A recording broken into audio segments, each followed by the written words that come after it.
പാകിസ്ഥാനിൽ അജ്ഞാതന്റെ വിളയാട്ടം വീണ്ടും. ഖൈബർ പഷ്തൂൺഖ്വാ മേഖലയിലെ ഭീകര ക്യാമ്പുകളിൽ നുഴഞ്ഞുകയറി ഭീകര കമാൻഡർമാരെ വധിച്ചിരിക്കുന്നു അജ്ഞാതൻ. ലഷ്കർ ഇ തോയ്ബയുടെ പ്രധാനപ്പെട്ട കമാൻഡർ തലവൻ അബ്ദുൾ ഗഫാറിനെ വധിച്ചിരിക്കുന്നു അജ്ഞാതൻ എന്നുള്ള ഏറ്റവും നിർണായകമായ വാർത്തകളാണ് പുറത്തു വരുന്നത്. ലഷ്കർ ഇ തോയ്ബയുടെ ഖൈബർ പഷ്തൂൺഖ്വാ മേഖലയിലെ പ്രധാനപ്പെട്ട കമാൻഡർ തലവൻ അബ്ദുൾ ഗഫാറിനെ അജ്ഞാതൻ വധിച്ചിരിക്കുന്നു. ഇന്ത്യക്കെതിരെ പ്രകോപനപരമായ മുദ്രാവാക്യങ്ങൾ വിളിച്ചതിന് പിന്നാലെ നിരന്തരമായി പാകിസ്ഥാനുള്ളിൽ ഭീകര കമാൻഡർമാർക്കെതിരെ വധശ്രമങ്ങൾ നടക്കുകയാണ്. ഇതിന്റെ ഏറ്റവും ഒടുവിലത്തെ ഒരു ഉദാഹരണമാണ് അബ്ദുൾ ഗഫാറിനെതിരെ നടന്നുള്ള ആക്രമണം.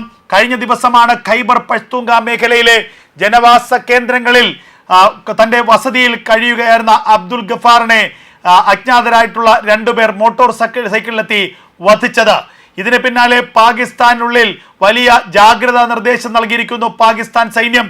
പാകിസ്ഥാനിലെ ജയ്ഷെ മുഹമ്മദിന്റെയും ഹിസ്ബുൾ മുജാഹിദിന്റെയും ലഷ്കർ ഇ തോയ്ബയുടെയും ഒക്കെ കമാൻഡർമാർ നേതാക്കന്മാരെ ഒളിവിലേക്ക് അയച്ചിരിക്കുന്നു പാകിസ്ഥാൻ ഭരണകൂടം. ഇതാദ്യമായിട്ടല്ല ഇന്ത്യയുടെ ശത്രുക്കൾക്ക് നേരെ അജ്ഞാതന്റെ പൂന്തി വിളയാട്ടം ഉണ്ടാകുന്നത്.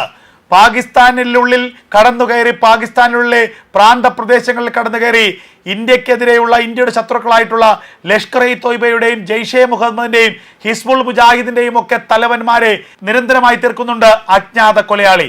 ഈ അജ്ഞാത കൊലയാളിക്ക് പിന്നിൽ ഇന്ത്യയാണെന്നും ഇന്ത്യയുടെ രഹസ്യാന്വേഷണ വിഭാഗമായ മൊസാദിന്റെ ചാരന്മാരാണ് ഈ അജ്ഞാത കൊലയാളികൾ എന്നുമുള്ള ആരോപണം, പാകിസ്ഥാന്റെ ആരോപണം തള്ളിക്കളയുകയോ അംഗീകരിക്കുകയോ ചെയ്തിട്ടില്ല ഇന്ത്യ.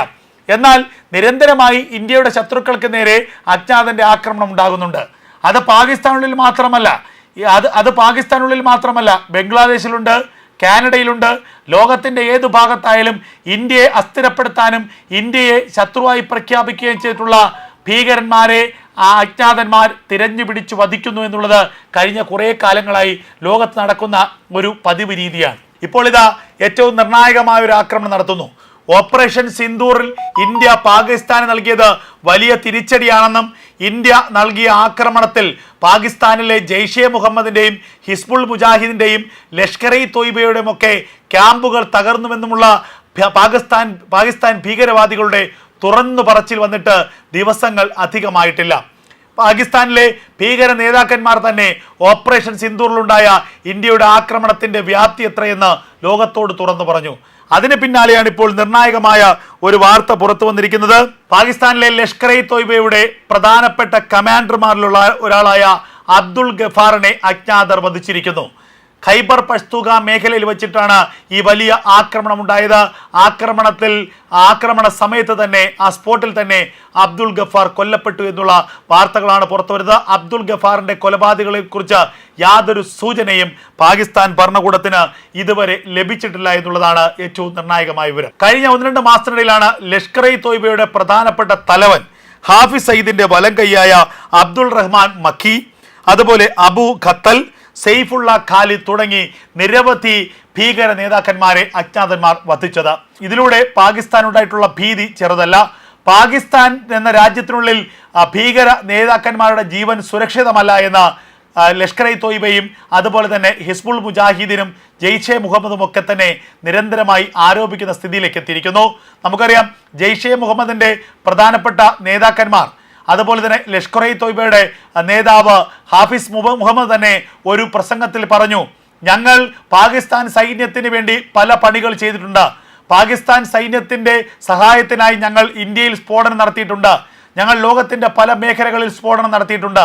എന്നാൽ ഞങ്ങൾക്കൊരു ആപത്ത് ഘട്ടം വന്നപ്പോൾ, ഇന്ത്യയുമായി ഞങ്ങളൊരു ചെറിയ യുദ്ധമുണ്ടായപ്പോൾ ഇന്ത്യൻ സൈന്യം, ഇന്ത്യയുടെ വ്യോമസേന ഞങ്ങളുടെ ക്യാമ്പുകളിൽ കയറി, ഞങ്ങളുടെ ആസ്ഥാന മന്ദിരത്തിൽ കയറി ആക്രമിച്ചിട്ട് പോയി.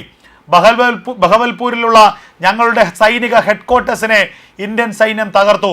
അപ്പോൾ ഒരു തിരിച്ചടി നൽകാനോ അതിനെ പ്രതിരോധിക്കാനോ പാകിസ്ഥാൻ സൈന്യത്തിന് കഴിഞ്ഞില്ല. പാകിസ്ഥാൻ സൈന്യം കൈയും കെട്ടി നോക്കി നിൽക്കുകയായിരുന്നു.